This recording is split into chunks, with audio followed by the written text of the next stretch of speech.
तो ये बहुत दुखद है और सरबजीत के परिवार की तकलीफ़ नहीं है ये, स्वर्गीय सरबजीत जी के, ये तकलीफ़ भारत के 120 करोड़ लोगों के मन की तकलीफ़ है।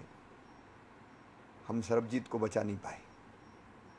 उनकी फांसी की सज़ा आजीवन कारावास में तब्दील हो गई थी, बदल गई थी, और उम्मीद ये थी कि भारत सरकार कुछ प्रभावी कदम उठाएगी और सरबजीत की रिहाई का मार्ग प्रशस्त होगा। उनके परिवार के लोग, विशेषकर बहन जी, मुझसे मिलने यहाँ आई थी और उस समय हम लोगों ने भी आश्वस्त किया था कि भारत सरकार को हम आग्रह करेंगे कि प्रभावी कदम उठाए जाएं। ये बात सही है कि देश हमारा शांति और सद्भाव चाहता है, लेकिन शमशान की शांति हमें नहीं चाहिए। सरकार अगर इतनी ढुलमुल रहेगी कि ऐसी घटनाओं पर भी प्रभावी कार्रवाई न कर पाए, आखिर पाकिस्तान के संस्कार जैसा दिखाई देता धोखाधड़ी के रहें, तो सरकार को सचेत होना चाहिए था। और जो गुस्से का इजहार सरकार के केंद्र सरकार के प्रति किया उनके परिवार ने, मैंने कहा कि वो उनके परिवार के नहीं, सारे देश का ही आक्रोश है। ये संभावना थी इस बात की, सरेआम हत्या कर दी गई, ये जेल में हत्या कर दी गई, और जिसकी संभावनाएं थी हम बैठ के देखते रहे। न केवल सरबजीत जी का मामला है, बल्कि चीन के मामले में भी आज जो ढुलमुल रवैया भारत सरकार का दिखाई दे रहा है वो बहुत दुर्भाग्यपूर्ण है।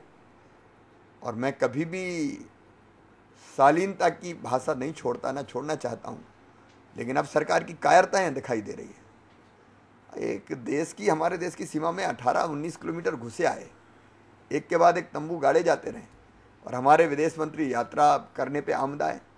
सरकार कोई प्रभावी कदम नहीं उठा रही, अफसरों की मीटिंग जारी है। एक देश को स्वाभिमान के साथ अगर खड़ा रहना है तो उसकी कीमत भी चुकानी पड़ती है। आज सारे देश के मन में गुस्सा है, सारा देश ये चाहता है, और भारत सरकार से हम भी ये मांग करते हैं। ये देश हमारे लिए कोई ज़मीन का टुकड़ा नहीं है, जीता जागता राष्ट्रपुरुष है, भारत माता हम कहते हैं।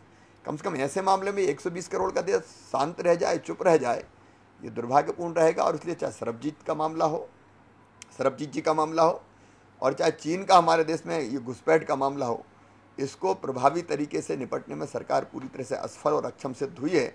लेकिन अब भी हमारा आग्रह नहीं कहूँगा, ये तो देश की आवाज़ है और देश का ये कहना है कि भारत सरकार दृढ़ता का परिचय दे, पूरा देश उनके साथ खड़ा है। राजनीतिक दलों से ऊपर उठ के हम अपनी सरकार के साथ खड़े होंगे, भारत सरकार के साथ। लेकिन ये जो कुछ हुआ है वो बहुत दुर्भाग्यपूर्ण है, जिसकी हमें तकलीफ। जो दबाव बनाया जाना चाहिए था पाकिस्तान पे, अंतर्राष्ट्रीय दबाव बनाया जाना चाहिए था, संयुक्त राष्ट्र संघ जैसी संस्थाओं का जो उपयोग हो सकता था, मैं समझता हूँ कि वो दबाव बनाने का प्रयास ही नहीं किया गया, वो वातावरण ही नहीं बनाया गया। नहीं, आज ये नहीं हो सकता कि अंतर्राष्ट्रीय दबाव के सामने कोई देश इतनी ढीठता के साथ कार्रवाई करे, ये नहीं हो सकता। मुझे तो लगता है कि केंद्र सरकार के कदम प्रभावी अगर उठते, अंतर्राष्ट्रीय दबाव अगर बनता, तो स्वर्गीय सरबजीत जी को स्वर्गीय कहने की नौबत नहीं आती। मैं कड़ी कार्रवाई करने की बात कर रहा हूँ। इस मामले में सभी राजनीतिक दलों की एक बैठक भारत सरकार को, प्रधानमंत्री जी को तुरंत बुलाना चाहिए, चाहे वो चीन का मसला हो, स्वर्गीय सरबजीत सिंह जी का मसला हो। ये मुद्दे ऐसे हैं जो राजनीति के ऊपर है।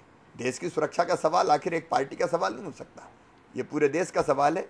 इसलिए सर्वदलीय बैठक बुलाएं, बुला के चर्चा बातचीत करें, मतैक्य बनाएं, और फिर सारा देश आगे बढ़े।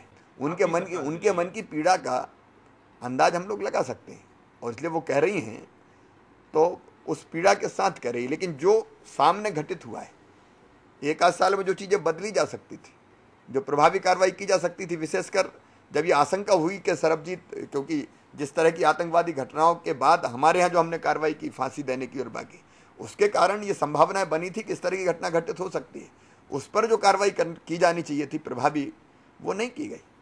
मैं मानता हूँ इस मामले में अंतर्राष्ट्रीय दबाव, जो मानवाधिकार की बात एक नहीं दुनिया के कई देश करते हैं, संयुक्त राष्ट्र संघ है, उनके साथ बात करना चाहिए, दबाव बनाना चाहिए, और ऐसी स्थिति पैदा करनी चाहिए जिससे हम अपने लोगों की जान कम से कम बचा सकें। ये दुख का विषय है। मैंने कहा कि हम सबका सम्मान करते हैं, शांति और सद्भाव हम दुनिया को सिखाते हैं, लेकिन इसका अर्थ ये नहीं कि कोई भी हमारे देश की तरफ आंखें उठाए।